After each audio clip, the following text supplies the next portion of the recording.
এটা কাম কৰোঁতে 3 মাহ সময় যায়, 2 মাহ সময় যায়, কিমান ঘূৰি থাকিব লাগে, মাজে মাজে খং কৰিব লগা কৰোঁতে বেয়াও পায়, গালি চালি দি উল্টা পাল্টা খং উঠি যায়। আপোনালোকে কোনোবাই যদি বেয়া পাইছে মাফ কৰিব, মই গালি হয় দিছোঁ আপোনালোকৰ কাৰণে, ৰাইজৰ কাৰণে।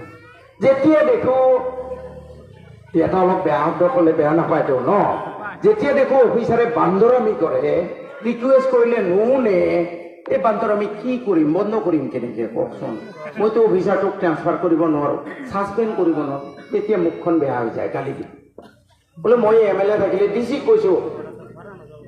কৈছো বেয়াকে কৈছো, साले डीसी तुम साले राजा नहीं हो, तुम नौकर हो, मेरा पब्लिक राजा है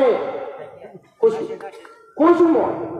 কাৰণ যেতিয়া ডিচিয়ে কাম নকৰিব, মই ডিচিকে একো কৰিব নোৱাৰো, তেতিয়া গালি দি অন্তত যদি গালিৰ ভয়ত যদি কাম কৰে, আপোনালোকৰ ৰাস্তা ঘাট মেডিকেল বৰঞ্চ মইহে আপোনালোকৰ পিছে পিছে ঘূৰিম। বুজি পাইছেনে?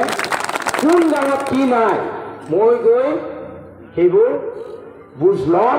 মোৰ কোনো নমিনী নাথাকে, মোৰ কোনো ধৰণৰ আপোনাৰ বেয়া শব্দ কয় আজিকালি মানে দালাল সংস্থা নাথাকে।